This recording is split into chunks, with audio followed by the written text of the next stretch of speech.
La COP27 est prolongée jusqu'à ce samedi. L'objectif est d'avoir un accord sur le financement des pertes et dommages réclamés par les pays du Sud.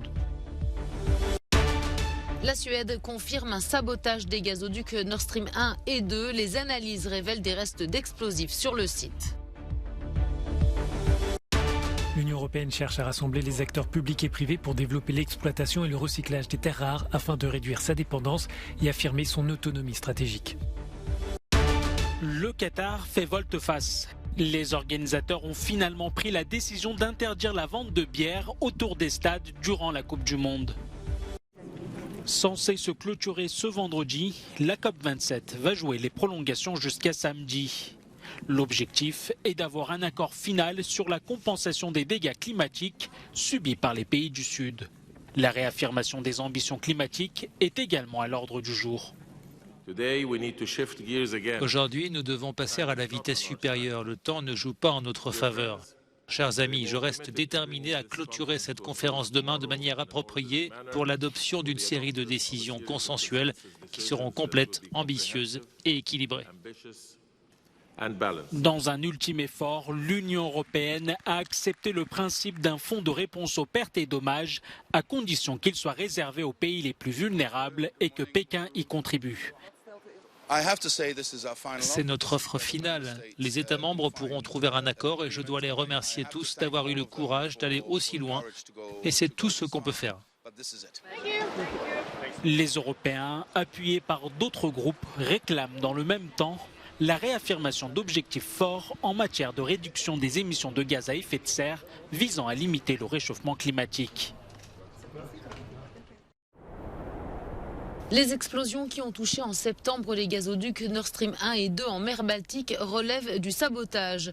C'est le procureur en charge de l'enquête préliminaire menée en Suède qui l'affirme ce vendredi. Les analyses ont mis au jour des restes d'explosifs découverts sur le site. L'enquête doit se poursuivre pour définir si quelqu'un peut être poursuivi pour crime. Fin septembre, 4 énormes fuites de gaz avaient été détectées sur les gazoducs reliant la Russie à l'Allemagne, toutes dans les eaux internationales. 2 se trouvent toutefois dans la zone économique suédoise et 2 dans celle du Danemark. Depuis l'invasion de l'Ukraine, les 2 pipelines qui relient la Russie à l'Allemagne ont été au cœur de tensions géopolitiques, attisées après la décision de Moscou de couper les livraisons de gaz à l'Europe. Hors service au moment des faits, ces gazoducs contenaient toutefois d'importantes quantités de méthane qui se sont échappées pendant plusieurs semaines. Depuis la Russie ou depuis l'Ukraine, l'enquête doit encore déterminer d'où le missile meurtrier qui a frappé un village polonais mardi a été tiré. Sur cet incident tragique, le secrétaire d'État américain s'est une nouvelle fois exprimé depuis Bangkok, où il assiste à un sommet de l'APEC. Quelle que soit la conclusion de l'enquête, nous savons déjà qui porte la responsabilité ultime pour cet incident tragique, la Russie. Mercredi, le président polonais considérait, lui, qu'il était hautement probable que le missile provienne de la défense ukrainienne.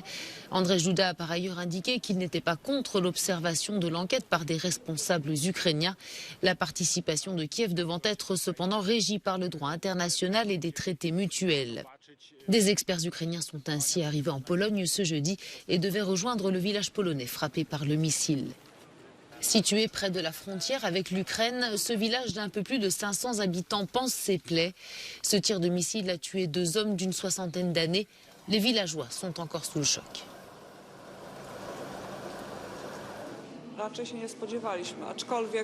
Nous ne nous attendions pas vraiment à ce genre de choses, même si les accidents arrivent. Surtout quand la guerre se déroule à seulement 6 km du village. De leur côté, l'OTAN et les États-Unis soutiennent l'hypothèse de Varsovie selon laquelle le missile aurait été tiré par la défense aérienne ukrainienne, réitérant cependant leur soutien à Kiev dans son droit à l'autodéfense et leur pleine solidarité avec la Pologne.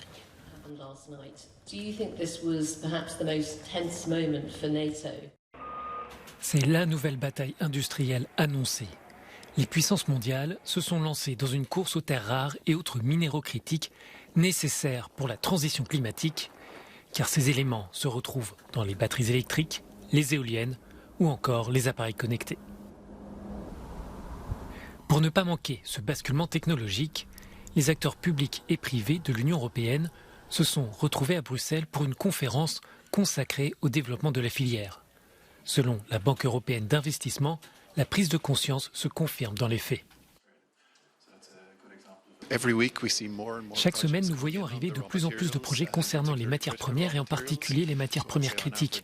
Je dirais qu'il y a en moyenne 1 ou 2 projets par semaine et au cours des 2 dernières années, nous avons probablement vu 80 projets arriver. Nous nous intéressons à tous les aspects, de l'extraction à l'assemblage en passant par la transformation et les usines de batteries. Les entreprises estiment que pour réduire sa dépendance, l'Union européenne devra passer par l'extraction de ces terres rares sur le continent. Et pour ne pas rater ce train technologique, elles appellent à lever certaines barrières administratives.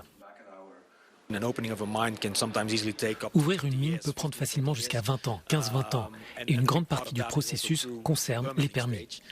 Je pense que particulièrement en Europe, il est possible de rendre le processus plus facile, plus rapide. De plus, nous avons en Europe 27 États membres, avec 27 législations un peu différentes sur l'extraction minière. Je pense que cela aiderait d'essayer d'harmoniser et d'avancer ensemble. Mais l'enjeu industriel soulève aussi des questions de société. Pour exploiter ces terres rares, il faudra convaincre les autorités locales et les citoyens d'accepter l'ouverture de mines, synonyme d'une dégradation environnementale.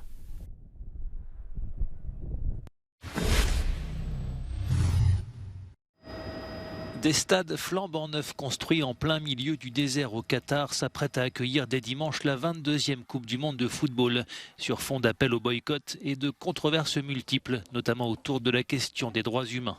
Rarement un mondial n'aura suscité autant de polémiques, mais le président de la FIFA, Gianni Infantino, veut rappeler la mission du football, celle de réunir les peuples. Le football rapproche les gens, il construit des ponts. Tous ceux qui aiment le football, qui font partie d'une équipe, qui font partie d'un groupe de supporters, qui participent aux encouragements, savent que le football a cette magie unique de rassembler les gens.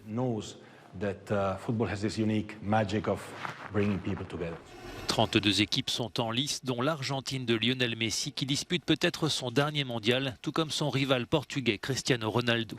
La France de Kylian Mbappé espère quant à elle briser la malédiction d'une élimination dès le premier tour pour un champion du monde en titre.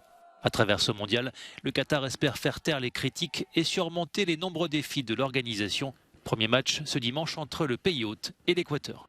Le correspondant d'Euronews au Qatar explique que l'excitation monte ici à Doha. Les habitants attendent ce moment depuis plus de 12 ans maintenant. La population du Qatar ne dépasse pas les 2 millions d'habitants. Ce chiffre a déjà considérablement augmenté alors que le coup d'envoi n'a même pas encore été donné. Ici, dans la capitale du pays, de nombreux bâtiments sont couverts de drapeaux des pays participants. Il y a aussi des peintures murales représentant des joueurs. En 2018, plus de 3,5 milliards de téléspectateurs avaient regardé la Coupe du Monde en Russie. Le président de la FIFA, Gianni Infantino, a dit s'attendre à ce qu'il y ait environ 1,5 milliard de téléspectateurs supplémentaires pour cette édition qatari.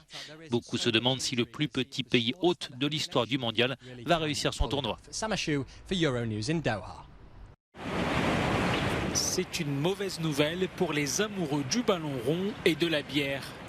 Les autorités du Qatar et la FIFA sont revenus sur leur décision de vendre de la bière aux supporters autour des stades du Mondial 2022. Début septembre, les organisateurs avaient pourtant confirmé que des stands de bière seraient présents autour des stades. Seules des bières sans alcool devaient être disponibles dans les enceintes sportives. Selon le dernier communiqué de la FIFA, la vente de boissons alcoolisées se fera uniquement dans les fan zones et les établissements autorisés. Mécontente de la décision, l'association des supporters anglais, la FSA, dénonce l'absence totale de communication et de transparence du comité d'organisation. Au Qatar, consommer de l'alcool est légal pour les non-musulmans de plus de 21 ans, mais strictement encadré.